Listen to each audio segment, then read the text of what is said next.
6 years of marriage. Emily trusted her husband was a successful businessman until she accidentally broke David's favorite plant pot. Inside was hidden a horrifying secret that would destroy her entire life. Tens of thousands in cash, fake passports, classified documents from a shell company in the Virgin Islands, all hidden right in the home she thought she knew. The man she loved for 6 years turned out to be an international money launderer. When police arrived, Emily faced a brutal choice. Cover up to protect her husband, or report him to save herself? One wrong decision could turn her from victim to accomplice. What happens when David returns and discovers his secret has been exposed? And before we continue, please write in the comments where you're from and how old you are. Okay, let's enjoy listening. David left as usual suddenly. Business, Emily, business. A week, 10 days at most, and I'll be back. A kiss on the cheek, a perfunctory smile. And then the door slammed shut, leaving Emily in the silence of their apartment. She was used to it. In 6 years of marriage, she'd grown accustomed to his trips, his constant busyness, his evasive answers about his work, accustomed to a life where she was the quiet harbor, and he was the ever-rushing ship. Left alone, Emily felt a slight tingle of freedom. Not that things were bad with David, no. But his presence was always oppressive, like there was always a third person in the room, invisible but palpable. With his departure, that unseen figure vanished, and Emily could finally breathe deeply. She decided to dedicate this week to a thorough cleaning. Not that the house was dirty, Emily was tidy, but there were always corners that went untouched. The balcony, for example, cluttered with boxes of Christmas decorations, old magazines, and other junk that might come in handy someday. On the first day, she cleared out the pantry, throwing away half the stuff. On the second, she washed the windows until they sparkled. On the third day, it was the balcony's turn. The sun shone brightly, promising a warm day. Emily put on an old robe, tied her hair in a ponytail, and stepped out onto the balcony, armed with a rag and a bucket of water. She sorted through things, tossed the unnecessary, wiped away dust. Then it was time for the houseplants. The ficus, David's favorite, stood in the corner, taking up nearly half the space. David always tended to it himself, watering it, misting the leaves. Emily didn't even know its proper name, just David's ficus. She tried to shift the pot to wipe the dust behind it. The pot was unexpectedly heavy. Emily strained, trying not to drop it, but it was too late. The heavy clay pot slipped from her hands and crashed to the floor with a thud. Soil spilled out, exposing the plant's roots. "Damn!" Emily exclaimed, staring at the mess. She crouched down to gather the soil, and that's when her gaze fell on something strange peeking out from under the pot shards. Something that shouldn't be there. Emily pushed aside the fragments and reached for the object. It was a plastic bag, tightly sealed. She tore it open and dumped the contents onto the floor. Her eyes widened in surprise, turning to horror. On the floor lay stacks of bills, bound with bank bands. Dollars. Lots of dollars. A fake passport, in a man's name, with an unfamiliar photo pasted in. A flash drive and a folder of documents, labeled confidential on the cover. Emily froze, unable to move. What was this? What did it all mean? Why did David have so much cash? Why a fake passport? She picked up the passport. The photo was clearly old, about 10 years back. The face was unfamiliar, but something about it seemed painfully familiar. The gaze, the shape of the eyes. Emily couldn't place it. She opened the document folder. Unfamiliar terms, charts, tables, an offshore company registered in the Virgin Islands. David's name appeared in the list of shareholders. Emily felt the world around her crumbling. Her life, so calm and predictable, turned out to be a house of cards, ready to collapse at the slightest breeze. She remembered David's words about his business. "Everything's fine, Emily, just some minor issues. It'll sort itself out soon." She'd believed him. Believed blindly, as a wife believes her husband. But now she didn't know what to believe. She felt betrayed, deceived, as if she'd been used without being let in on his secrets. Emily struggled to her feet. She was shaking. She went to the window and looked out at the street. The world seemed alien, hostile. She knew she couldn't just leave it like this. She had to know the truth. But what to do? Who to turn to? Emily surveyed the mess on the balcony. The money, the passport, the documents. All of it needed to be preserved, untouched, unmoved. Evidence. She pulled out her phone and photographed everything. The shots weren't very clear, but the main thing was captured the positions of the items. Then, she carefully gathered it all back into the bag and placed it in the pot, covering it with soil. On top, she laid the pot shards, as if nothing had happened. Emily didn't sleep a wink all night. Fragments of thoughts pulsed in her head, mixed with feelings of betrayal and fear. How to go on living? How to look people in the eye? How could she have been so wrong about the man she'd lived with for so many years? In the morning, gathering her courage, she called Rebecca Hayes. Her lawyer friend's voice sounded calm and confident, as always. "Emily, come over to my place. We'll have breakfast, talk, and then go to the prosecutor's office." Over breakfast, Rebecca listened attentively to Emily, without interrupting or judging. She just nodded, showing she understood her confusion. When Emily finished her story, Rebecca sighed and said, "You know, Em, this is very serious. You can't just sweep it under the rug. You have to report it to the prosecutor's office, or if it comes out later, you could face big problems." Emily looked at her friend in fright. "What problems? I didn't know anything." "I understand," Rebecca replied, "but proving that will be tough. It's better to take the initiative yourself and cooperate with the investigation. That'll be your best defense." After breakfast, they headed to the prosecutor's office. Emily felt like she was being led to her execution. At the door to the prosecutor's office, a shiver gripped her. Rebecca took her hand and smiled encouragingly. "Everything will be okay. I'm right here." In the office, they were met by a young man in a strict suit. He introduced himself as Investigator Brooks and asked Emily to tell everything she knew. Stumbling and getting tangled, Emily laid out her story, starting from David's departure on his trip and ending with the find in the ficus pot. Brooks listened carefully, occasionally asking clarifying questions. When Emily finished, Brooks asked her to write a statement. Rebecca helped her draft the text, making sure it was clear and legally sound. Then Brooks warned Emily that the prosecutor's office would launch an investigation based on her statement, and she might be called in for official explanations. Leaving the prosecutor's office, Emily felt some relief, as if a weight had been lifted from her soul. But many trials lay ahead. The next day, the prosecutor's office called Emily and asked her to come in for official testimony. She arrived with Rebecca. The interrogation lasted several hours. After the questioning, Brooks informed Emily that a search would be conducted in their apartment. He explained that this was standard procedure in such cases. Emily agreed. The search was scheduled for the next day. Emily felt drained and broken. She was ashamed in front of the neighbors, her colleagues at work. She didn't know how to explain what was happening. In the morning, a car with prosecutor's office employees and witnesses arrived at their apartment. Emily opened the door. Investigator Brooks presented the search warrant. The procedure began. The investigators carefully examined every corner of the apartment, rummaging through things in the closets, looking under rugs. Emily stood aside, watching as if it weren't happening to her. Special attention was paid to the balcony and the ill-fated ficus pot. They seized the broken pot, the money, the fake passport, the offshore company documents, and the flash drive. Everything seized was carefully packed and sealed in the presence of witnesses. After the search, Investigator Brooks thanked Emily for her cooperation and informed her that all seized materials would be sent for expert analysis. He also warned her that she might need a lawyer and should be prepared for further interrogations. Emily was left alone in the ransacked apartment. Chaos reigned in her mind. She didn't know what to do next, how to live on. It seemed like her world had collapsed. A few days later, Investigator Brooks called Emily and asked her to come to the prosecutor's office. He reported that the experts had finished analyzing the flash drive's contents. The information on it confirmed that David was involved in financial schemes. A whole chain of shell companies had been established through which money was laundered. It was also determined that David had long been under surveillance by the tax authorities, and her visit to the prosecutor's office had accelerated events. Brooks explained that David was suspected of large-scale fraud and money laundering. He also said that the question of his detention would be decided soon. Emily listened to Brooks, not believing her ears. She was scared and hurt. She understood that her life would never be the same again. That evening, Emily met with Rebecca.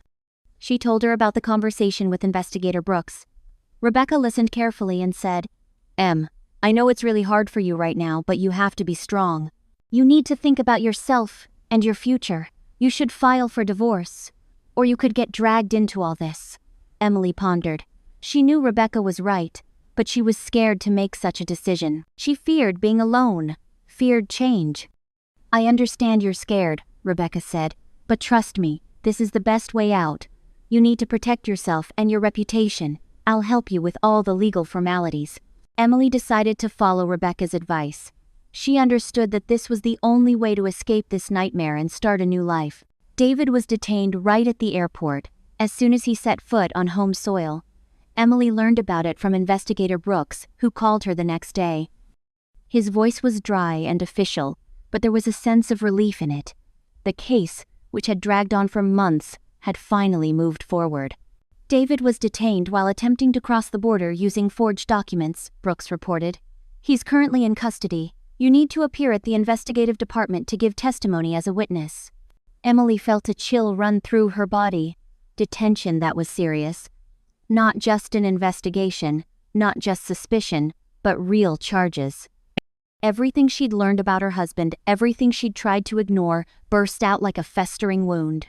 At the investigative department, she was met by the same Brooks. His office was as gray and unwelcoming as before. Stacks of papers on the desk, folders with cases, a flickering computer monitor. Brooks offered her tea, but Emily declined. She wanted nothing except to end this nightmare quickly.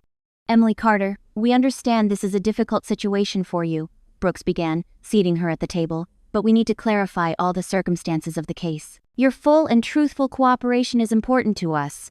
Emily nodded. She'd long decided she would tell the truth, only the truth. She'd lived in lies for too long and didn't want to be part of it anymore. The interrogation lasted several hours.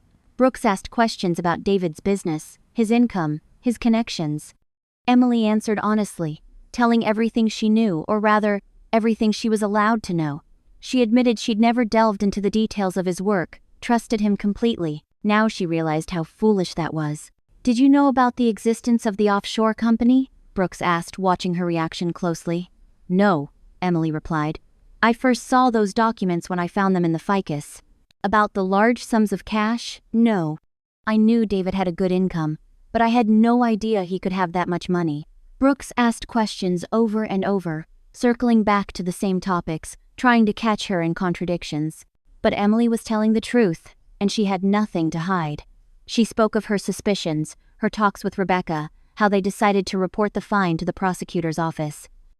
At the end of the interrogation, Brooks said, Emily, at this point we have no reason to believe you were involved in your husband's criminal activities. You're recognized as a witness in this case. Emily felt relief. The burden of guilt, of complicity, was lifted from her. She wasn't a criminal, she was a victim. Leaving the investigative department, Emily immediately called Rebecca. He's been arrested, she said, barely holding back tears. David's been arrested. I know, Rebecca replied. They already called me from the prosecutor's office. Hang in there, Em. Now everything will be okay. But Emily didn't believe everything would be okay. Ahead lay divorce, property division, public judgment. Her life was shattered, and she had to rebuild it from scratch. That same day, Emily filed for divorce. She no longer wanted anything to do with David, his lies, his crimes. She wanted to free herself from him, from his influence, from his past. In the application, she requested dissolution of the marriage due to David's commission of crimes under fraud and money laundering statutes. She also asked the court to take measures to secure the marital property so it could be fairly divided after the investigation ended. Along with the divorce filing, Emily submitted a civil lawsuit for property division. She knew David would try to hide his assets, transfer them to straw men, but she was ready to fight for what was rightfully hers. Rebecca helped her draft the claim, gathering all necessary documents and evidence. She also advised Emily to hire an independent appraiser to determine the real value of the marital property. Emily understood she faced a long and difficult battle. David was an influential man with connections and money, but she was determined. She wouldn't let him evade responsibility, wouldn't let him leave her with nothing. The investigation was in full swing. Emily actively cooperated, providing all necessary information and documents. She understood that her testimony affected not only David's fate, but her own. If it turned out she'd known about his crimes and covered for him, she'd face criminal liability. Fortunately, the investigators were convinced of her innocence. They acknowledged that Emily was a victim of deception, with no access to financial documents and unaware of her husband's criminal activities. "Emily Carter, you acted in good faith and cooperated with the authorities," Brooks told her. "We take that into account." Those words were like balm to her soul. She felt justice had prevailed. A few weeks after David's arrest, Prosecutor Ellis called Emily. She invited her to a meeting at the prosecutor's office. Ellis was a strict and authoritative woman. Her gaze pierced through, leaving no room for lies or evasions. Emily felt uneasy in her presence. "Emily, I've carefully reviewed the materials in your case," Ellis began, wasting no time on pleasantries. "I understand you're in a tough spot, but I want to warn you, the investigation will go all the way. We'll uncover all your husband's criminal schemes, and he'll face the punishment he deserves." Emily nodded. She had no doubt about that. "I also want to assure you that we'll do everything possible to protect your rights and interests," Ellis continued. "We understand you've suffered from your husband's actions, and we won't let you be left without means of support." Ellis explained the measures the prosecutor's office was taking to secure the property for division. She assured Emily that all of David's assets would be frozen so he couldn't hide or transfer them to proxies. "We'll fight to ensure you get fair compensation for the damage caused by your husband's actions," Ellis concluded. Emily was grateful for her support. She felt she wasn't alone in this fight, that she had allies who would help her achieve justice. The court recognized Emily's right to the apartment. Breathing became easier. The heavy stone pressing on her chest for the past weeks eased a bit. The apartment, her fortress, her personal space, an island of stability in the raging sea of betrayal and deceit. She remembered how long she'd saved for the down payment, how she rejoiced in every new piece of furniture, every interior detail, creating a cozy nest that nearly got taken away.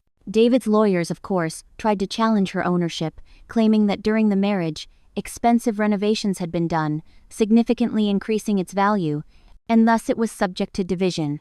They also emphasized that it was David's business, albeit not entirely honest, that allowed them to live comfortably and pay for those renovations. But Rebecca Hayes, her loyal friend and lawyer, had prepared brilliantly. She provided all necessary documents proving the apartment was bought long before the marriage, and the renovation funding sources were completely transparent and provable. Partly Emily's own savings, partly help from her parents.